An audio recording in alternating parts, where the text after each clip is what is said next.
Good morning students, welcome to English book class friends. English book की इस class में आप सबका स्वागत है friends this is our second class of preposition.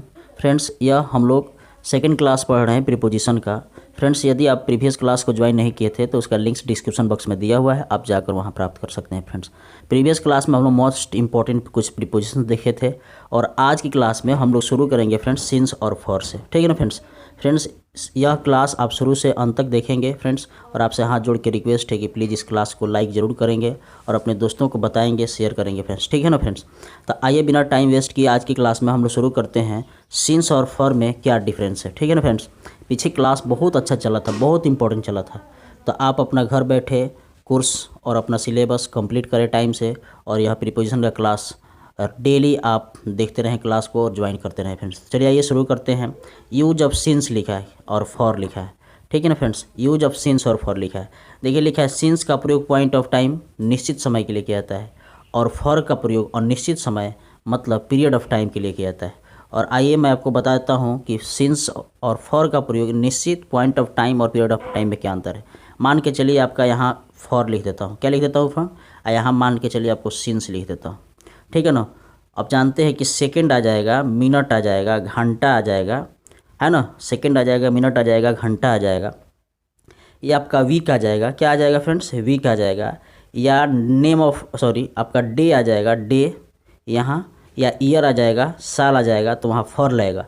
लेकिन वही सेकंड के बाद, मिनट के बाद, घंटा के बाद अगर बजे आ गया फ्रेंड्स, क्या आ गया, बजे आ गया, नेम ऑफ डे आ गया, जैसे संडे मंडे ट्यूसडे, यहाँ नेम ऑफ मंथ आ गया, जनवरी फरवरी मार्च अप्रैल मई, यहाँ नेम ऑफ ईयर आ गया 1945 1947। ठीक है ना फ्रेंड्स, सिंस फॉर आ गया, सिंस फॉर यहाँ चाइल्डहुड आ गया, तो यहाँ सिंस का प्रयोग करेंगे, आपको याद रखना है।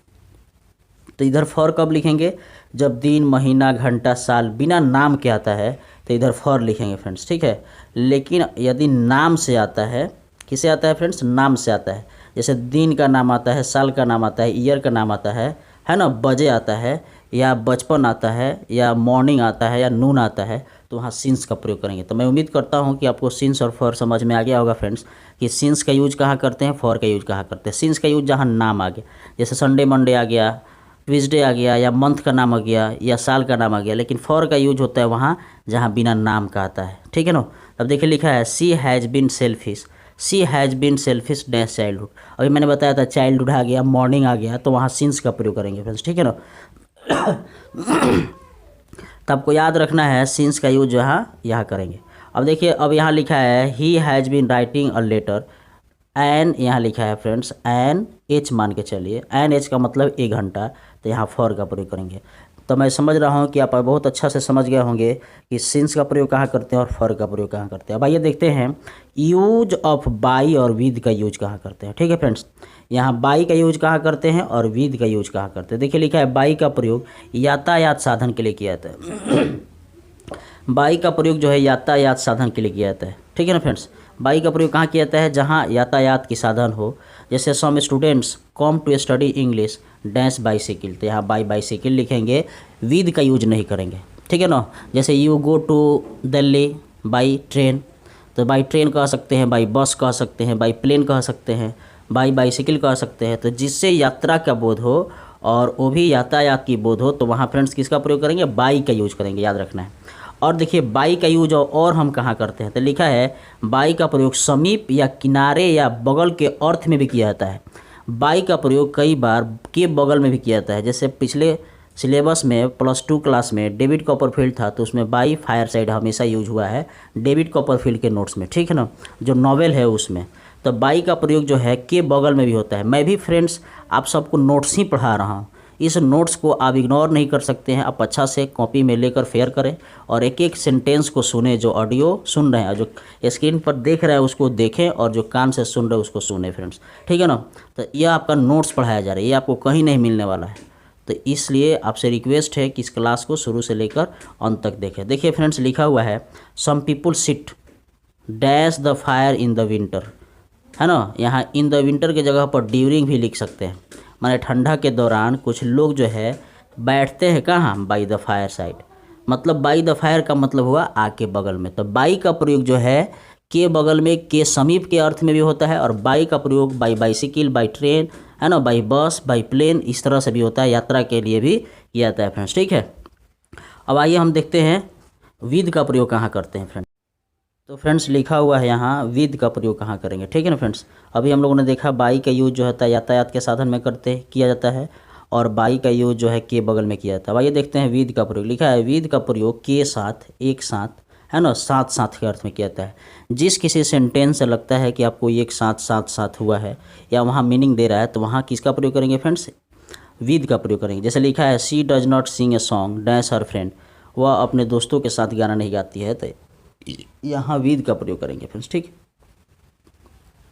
तो जब भी यहाँ जैसे मान लीजिए अगर विद का प्रयोग और आपसे मैं पूछूँ तो लिख सकते हैं आई डैश, है ना, अगर यहाँ हम लिखना चाहें तो हम लिख सकते हैं, यहाँ हम लिख सकते हैं आई एम डैश यू। ठीक है ना फ्रेंड्स, तो आई एम विद यू, तो यहाँ आप लिख सकते हैं आई एम विद यू, तो इसका प्रयोग के साथ के अर्थ में किया जाता है। ठीक है फ्रेंड्स, अब देखिए बी में लिखा हुआ है विद का प्रयोग वाला वाली के अर्थ में भी किया जाता है। जिस किसी हिंदी से आपको लगता है कि जहाँ वाला आपको अर्थ चाहिए, है ना, या वाली अर्थ चाहिए, तो वहाँ आप विद का प्रयोग कर सकते हैं। जैसे लिखा है सी इज ए गर्ल, वह एक लड़की है, विद अ रेड चेयर, तो आप यहाँ आप समझ सकते हैं फ्रेंड्स, यहाँ विद होगा कि बाई होगा, तो आप यहाँ विद का प्रयोग करेंगे। इसका मतलब लाल चेयर वाली एक लड़की है। ठीक है ना फ्रेंड्स, इस तरह का हिंदी विद का प्रयोग किया जाता है, मतलब विद का प्रयोग जो है इस सेंस में किया जाता है। दूसरा एग्जांपल लिखा हुआ है friends, he is Mohan's father, वह मोहन के पिताजी हैं, विद लॉन्ग बियर्ड, तो यहाँ विद का यूज कर सकते हैं। ठीक है फ्रेंड्स, तो आपको याद रखना है जहाँ वाला वाली अर्थ आएगा वहाँ किसका प्रयोग करेंगे फ्रेंड्स, विद का प्रयोग करेंगे। अब देखिए इसका प्रयोग जो है के द्वारा साधन के अर्थ में किया जाता है। इंस्ट्रूमेंट अगर आ जाए, हाथ में कोई ऐसा औजार है, कोई ऐसा चीज़ है जिसे आप वर्क करते हैं, तो वहाँ विद का प्रयोग करते हैं। जैसे with a pen, with knife, ठीक है ना। जैसे लिखा है her mother is peeling onion, उसकी मम्मी प्याज छील रही हैं, विद नाइफ, तो मतलब आप नाइफ से, चाकू से उसकी मम्मी जो है क्या कर रही हैं, प्याज छील रही हैं। तो विद का प्रयोग आप समझ गए कहाँ करते हैं, याद रखना है। जैसे ही किल्ड ए स्नेक, उसने एक सांप को मार दिया, विद स्टिक से, तो वहाँ विद का प्रयोग करते हैं। जब भी नाइफ आ जाए, स्टिक आ जाए, पेन आ जाए, तो वहाँ विद का यूज करते हैं, क्योंकि इंस्ट्रूमेंट की बात होती है। तो विद का प्रयोग कहाँ करते हैं और बाई का प्रयोग कहाँ करते हैं, आप समझ गए। अब फ्रेंड्स लिखा है विद का प्रयोग सहमति के भाव को व्यक्त करने के लिए भी किया जाता है। रूल नंबर आपका 4 है, विद का प्रयोग कहाँ करते हैं, तो I am always with you, ये सहमति है। ठीक है ना फ्रेंड्स, ये क्या है फ्रेंड्स, आपका सहमति है। जैसे she is not agree with me, वह हमसे सहमत नहीं है, तो सहमति के भाव को व्यक्त करने के लिए भी विद का प्रयोग किया जाता है। अब आइए आज की क्लास पे हम लोग प्रीपोजिशन नंबर 5 देखते हैं। कहने के लिए 5 है, लेकिन एक एक बार में मैं 2 प्रीपोजिशन पढ़ा रहा हूँ, तो आपको बहुत इंपॉर्टेंट क्लास चल रहा है फ्रेंड्स। इस क्लास को लगातार ज्वाइन करें और अपने दोस्तों को बताएं कि ये मोस्ट इंपॉर्टेंट क्लास चल रहा है, कंप्लीटली नोट्स चल रहा है। तो देखिए फ्रेंड्स लिखा है यूज ऑफ बिटवीन, एमोंग और एमोंगस्ट का प्रयोग कहाँ करते हैं, याद रखना। बिटवीन, एमोंग, एमोंगस्ट का प्रयोग कहाँ करते हैं, भाई हम लोग देखते हैं। लिखा है फ्रेंड्स बिटवीन का प्रयोग 2 व्यक्तियों या वस्तुओं के लिए बीच के अर्थ में किया जाता है। ठीक है ना फ्रेंड्स, बिटवीन का प्रयोग 2 व्यक्तियों वस्तुओं के अर्थ के बीच में किया। जैसे फ्रेंड्स लिखा हुआ है यहाँ सीता इज सिटिंग, मैंने अभी बोला ना 2 व्यक्ति वस्तु के बीच में किया जाता है बिटवीन का प्रयोग।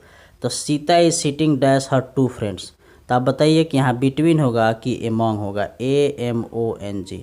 तो आप जब भी अगर सेंटेंस आएगा 2 व्यक्ति वस्तु के बीच के अर्थ में आएगा, तो फ्रेंड्स वहाँ किसका प्रयोग करेंगे, बिटवीन का यूज करेंगे। इसलिए फ्रेंड्स यहाँ ऑप्शन में क्या हो जाएगा, बिटवीन, डायरेक्ट ऑप्शन लिखा हुआ है। अब देखिए बी में लिखा है अमोंग का प्रयोग 2 से अधिक व्यक्तियों और वस्तुओं के बीच में के अर्थ में किया जाता है। जब भी कोई मोर देन 2 पीपुल आ जाए, कोई चीज़ आ जाए, मोर देन 3 आ जाए, माने 2 से अधिक आ जाए, तो वहाँ अमोंग का प्रयोग करते हैं। जैसे स्वीट्स वर डिस्ट्रीब्यूटेड, मिठाइयाँ बांटी गई थी, अमोंग मैनी चिल्ड्रंस, तो यहाँ अमोंग का प्रयोग करेंगे। ठीक है ना। जैसे I am sitting among you, मैं आप सबके बीच में बैठा हूँ। जब भी अगर 2 से अधिक व्यक्ति वस्तु के बीच के अर्थ का भाव व्यक्त हो, तो फ्रेंड्स वहाँ किसका प्रयोग करते हैं, अमोंग का प्रयोग करते हैं, याद रखना है। अब देखिए अमोंगस्ट का यूज कहाँ करते हैं, 2 व्यक्ति से अधिक व्यक्तियों के बीच के अर्थ में किया जाता है, किंतु उसके आने वाला बात जो है वॉवेल हो, स्वर हो, समझ रहे हैं ना। जैसे यहाँ सीता इज सिटिंग, अब यहाँ आपको दिमाग लगाना है अमोंग होगा कि अमोंगस्ट होगा, तो यहाँ आपको अमोंगस्ट होगा। क्यों, क्योंकि अस का जो वर्ड है यू और एस, यह वॉवेल है, तो अगर कोई वॉवेल आता है वहाँ अमोंग का यूज नहीं करके आप एमोंगस्ट का यूज करेंगे, ये आपको याद रखना है।